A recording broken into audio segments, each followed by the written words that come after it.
dengan kemarahan yang luar biasa, bercampur ada sedihnya, ada marahnya. Sampai kemudian disebutkan di dalam Al-Quran, bisa lihat dalam surah Al-A'raf ayat 142, ukhlufni fi qaumi wa asli. Nabi Musa pernah berpesan kepada Harun, gantikan posisiku, kata Nabi Musa kepada Harun, gantikan posisiku kepada kaum, artinya engkau yang menjadi pemimpin, karena aku akan pergi meninggalkan kalian sesaat untuk bertemu dengan Tuhan. Wa asli, lalu perbaiki mereka. Tapi ternyata apa yang disampaikan oleh Nabi Musa alaihissalam bertolak belakang hasilnya. Sampai kemudian kemarahan itu terlihat, di mana Ibnu Katsir mengatakan, hina raja'a ila qaumi, ketika Nabi Musa pulang kepada kaumnya, fara'a ma qad hadatha fihim min al-amri al-'azim, ia menyaksikan, melihat sesuatu perkara yang sangat besar baginya. Famtala inda dzalika ghadaba, bergabung di dalam dirinya kemarahan yang luar biasa. Dan kemarahan ini karena Allah, bukan kemarahan karena kebencian. Ini namanya kemarahan yang proporsional. Wa alqa ma kana fihi min al-alwah ilahiyah. Sampai kemudian digambarkan oleh Ibnu Katsir, firman yang dibawa olehnya itu kemudian sampai kemudian dia tinggal wa alqa, dia lemparkan saking marah bencinya. Lalu wa akhadha bi ra'si akhihi yajurru ilaihi, dia ambil kepalanya, dia ambil jenggotnya, dia tarik Harun saking marah. Dan ini gambaran betapa marahnya Nabi Musa menyaksikan penyelewengan yang terjadi oleh kaumnya. Dan yang pertama kali disalahkan bukan kaumnya, tapi orang yang diberikan beban amanat dan tanggung jawab. Seburuk-buruknya murid, kudu dilihat gurunya. Jangan selalu murid jadi kadang-kadang begitu, muridnya salah, kita nggak tahu. Jangan-jangan murid salah juga disebabkan karena gurunya. Gak ada keteladanan. Dan ini cuma tentu berbeda dengan Harun. Harun punya alibi, Harun punya alasan. Saya bukan tak bertanggung jawab terhadap amanah yang kau titipkan, akan tetapi aku itu berbeda denganmu, wahai Musa. Ini gambaran umumnya. Aku lemah. Aku sudah menyampaikan kepada mereka tentang kebenaran, tapi mereka menolak. Bahkan mereka pun akan membunuhku. Lalu aku tidak bisa menahan mereka. Ini di satu sisi memang setiap orang, siapapun, hatta para nabi secara fitrah itu ada yang tentu memiliki kelebihan, tapi juga ada kekurangan. Dan itu fitrah sebagai seorang manusia. Lalu apa yang kemudian terjadi, ma'asyiral muslimin rahimani wa rahimakumullah? Pemandangan yang disaksikan oleh Nabi Musa alaihissalam itu adalah kemusyrikan. Maka kalau sudah terkait dengan kemusyrikan itu gak ada toleransinya. Kalau kesalahan-kesalahan yang lain yang sifatnya kecil itu masih bisa beradaptasi, masih bisa diajak ngobrol. Tapi kalau sudah kemusyrikan itu pantang. Dan ini apa yang disampaikan oleh Nabi Musa alaihissalam. Melihat kaum-kaumnya menyembah sapi betina, itu menjadi goncangan yang begitu dahsyat bagi Nabi Musa alaihissalam. Karena tentu Nabi Musa sebagai pemimpin bukan hanya sebatas sebagai seorang nabi, bertanggung jawab terhadap yang dipimpinnya. Kalau seandainya kemudian umatnya itu menyeleweng, maka yang pertama akan ditanya adalah dirinya sebagai penanggung jawab. Maka sifat yang dimiliki oleh Nabi Musa ini juga mesti dimiliki oleh kita, orang-orang yang di Bani Awan. Setiap kita adalah pemimpin bagi orang yang dipimpin. Kullukum ra'i wa kullukum mas'ulun an ra'iyatihi. Setiap kita adalah pemimpin, dan setiap pemimpin itu bertanggung jawab terhadap yang dipimpin, baik skup yang paling besar sampai skup yang kecil. Paling tidak minimal kita yang sudah menikah menjadi pemimpin bagi sebuah rumah tangga. Kemana rumah tangga akan berangkat? kemana rumah tangga akan berlabuh? Tetap menjadi tanggung jawab kita sebagai orang tua, sebagai suami. Salahnya istri yang ditanyai kita. Jangan salahnya istri yang ditanya istri kita. Ya jangan kita yang salah. Anak yang salah ditanya juga bapaknya. Ya karena kan ar-rijalu qawwamuna 'alan nisa bima faddala ba'dahum 'ala ba'd. Laki-laki itu memang menjadi qawwam 'alan nisa.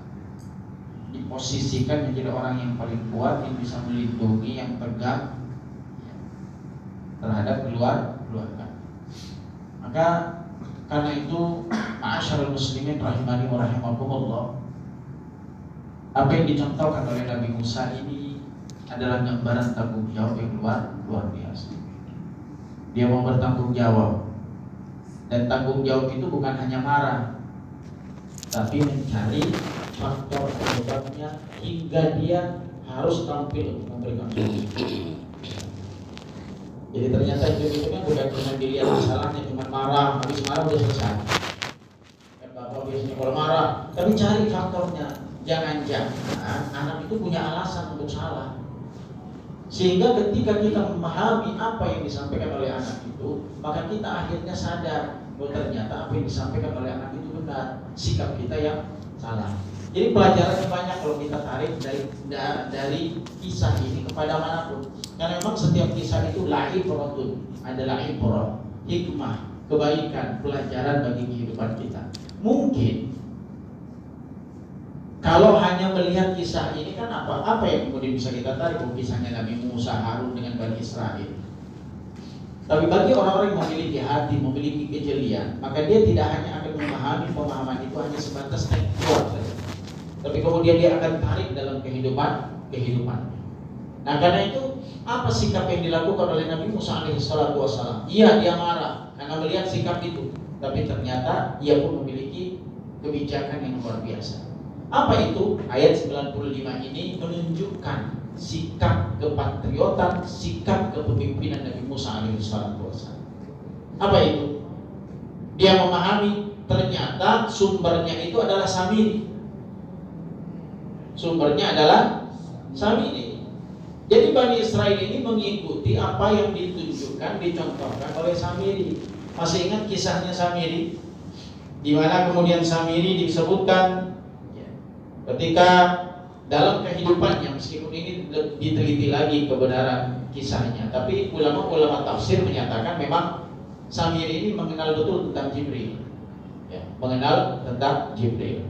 Sejak mulai hidupnya kemudian dibesarkan oleh Jibril, hingga nanti diberikan kemampuan, keistimewaan. Emang dalam kehidupan dia, dalam kehidupannya Samiri ini cenderung memang kecintaannya, kecenderungannya hidup dan memang punya kecenderungan untuk menyembah sapi, berhala.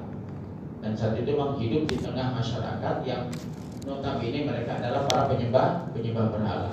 Jadi kan dimanapun manusia itu hidup, biasanya kehidupan mereka itu terwarnai, tercelupi oleh kebiasaan kehidupan yang ada di setempat. Nah dia suka menyembah itu. Lalu kemudian akhirnya faqad aslama, dikatakan oleh Ibnu Katsir, dan dia Islam bersama Bani Israel, sehingga dia terselamatkan dari kejaran Firaun. Namun penyakit lamanya itu terulang kembali. Penyakit lamanya terulang kembali. Akhirnya dia buat patung dari emas yang kemudian dilemparkan, dibuat patung. Patungnya dibuat sapi betina. Lalu kemudian diberikan lubang-lubang. Nah, nanti kemudian alasannya berikutnya.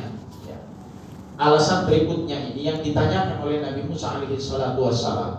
Lalu kenapa? Apa? Wama hamaluka ya Samiri? Apa yang mendorong kamu sehingga kamu melakukan perbuatan ini? Kau buat sapi betina, lalu kemudian kau katakan inilah Tuhannya Musa. Musa udah lupa sama Tuhannya kan udah cukup lama. Kan Musa mencari Tuhannya. Lalu dia mengatakan Musa mencari Tuhannya tapi salah alamat dia. Dia mencari Tuhannya entah kemana, padahal Tuhannya ada di depan kita ini. Biasanya biasanya orang penipu itu kan indah bahasanya. Itu setan itu jangan dianggap nggak lihai. Maka setan itu di antara caranya itu adalah memperbagus yang buruk dan memperburuk yang bagus. Itu cara setan mengganggu manusia. Akhirnya kita terbawa kadang-kadang, seakan-akan hasanahu al-akal. Kita menganggap akal kita menganggap itu baik, padahal sesungguhnya itu melanggar syariat. Setan begitu tuh. Jadi kalau orang mau sedekah, itu kata setan jangan sedekah. Karena sedekah itu akan mengurangi hartamu. Kalau kita ngikutin logika benar. Oh iya, kalau kita punya 10.000, keluarin 5.000 sisa 5.000. Lah kata setan, dia benar juga setannya. Udah nggak usah sedekah, enak banget tuh. Yang kerja, dia yang nikmati. Udah dapat hasil yang banyak, kita bagi sama dia. Kurang, udah gaji dikit, dibagi lagi. Setan begitu tuh orang. Tapi kalau Allah kan hitungnya berbeda. Ada hitungan bumi, ada hitungan langit. Maka ada yang pernah menghitung, ketika kita memiliki 2 lalu kita keluarkan 1, maka yang tersisa 11. Cuman hitungan ini jangan diajarin sama anak SD. Kalau rawi 2 kurang 1 jadi 11. Ini hitungan langit. Kenapa hitungan langit? Karena ketika kita mengeluarkan 1, maka 1 Allah gantikan 10. Ketika kita memiliki 3 lalu kita keluarkan 2, 21. Kenapa? Karena yang 2 itu Allah gantikan 20. Setiap satu kebaikan bi asyri amthaliha akan digantikan 10 lipatan. Ini janji Allah Subhanahu wa taala buat kita semua. Maka karena itu ma'asyiral muslimin rahimani wa rahimakumullah, sekali lagi kita kembali ke awal. Qala fa ma khatbuka ya Samiri? Apa yang menyebabkan engkau melakukan hal ini wahai Samiri? Apa jawabnya? Ada pada ayat yang ke-96. Qala basartu bima lam yabsuru bih. Sungguh aku menyaksikan dan melihat apa yang tidak mereka lihat. Artinya Samiri diberikan keistimewaan. Apa yang dia lihat? Menurut tafsir-tafsir yang ada, bahwa Samiri itu mengenal betul Jibril. Saya katakan di awal tadi. Meskipun ada yang mengatakan perlu dikaji, tapi ulama tafsir sering mengulang kisah ini. Jadi dia mengenal Jibril. Ketika Nabi Musa alaihi salatu wassalam beserta Bani Israel diselamatkan oleh Allah melewati lautan, maka di situ ada Jibril menunggang kudanya. Maka ketukan kaki kuda itu membuat lubang. Nah, lubang ketukan itulah yang kemudian menurut ilhamnya disuruh ia ambil seperti satu genggaman, lalu kemudian ia simpan di tempat tas yang dia bawa. Karena menurut ilhamnya, maka sesungguhnya sesuatu ini ketika engkau taruh di satu tempat, maka sesuatu itu akan hidup. Ketika saya baca hal ini juga ya, tapi ternyata ulama-ulama tafsir banyak yang mengutip ini. Meskipun ada yang mengomentari mesti kemudian dikonfrontir dulu dengan dalil-dalil yang lain. Tapi memang agak cukup sulit. Karena memang ayatnya juga mengatakan basar itu la yubsirun. Aku melihat apa yang tidak mereka lihat. Berarti kan Allah kasih keistimewaan buat dia. Dia ambil itu tanah lalu dia simpan. Kemudian dia mengatakan faqabattu qabdatan min athir rasul. Dan aku mengambil qabdah segenggam dari bekas sisa ar-rasul. Rasul ini adalah Jibril. Jadi ketika lari selamat, dia mengambil bekas tanah yang ada kaki kudanya Jibril yang menginjak itu, kemudian dia ambil. Yang tentu orang lain tidak mengetahui itu Jibril kecuali bagi mereka yang sudah mengenalnya. Ya. Konon kabarnya, menurut informasinya dia dibesarkan oleh Jibril. Karena waktu Bani Israel itu lahir Musa, maka dia juga Musa bin Zafir, ya, Burhan namanya. Dia terpisah. Yang satu kemudian dibesarkan di dalam Fir'aun, yang satu dibesarkan oleh Jibril. Tapi ternyata hasilnya bisa beda. Dan ini menjadi sebuah pelajaran. Belum tentu orang yang dibesarkan oleh orang yang tidak baik menjadi tidak baik. Dan belum tentu orang yang dibesarkan oleh orang baik lahirnya juga menjadi baik. Karena sesungguhnya agama itu tidak bisa diwariskan. Kita hanya berusaha untuk mengajarkan kebaikan kepada anak kita. Urusan nanti berhasil atau tidak berhasil itu bukan hak prerogatif kita. Maka saya sering katakan dimanapun pengajian, Ibu, yang Allah nilai bagi kita itu bukan hasilnya, tapi yang Allah nilai adalah prosesnya. Apa yang kita usahakan, itulah yang akan menjadi penilaian Allah terhadap kita. Urusan berhasil atau tidak berhasil, sukses atau tidak sukses, standarnya bukan seberapa banyak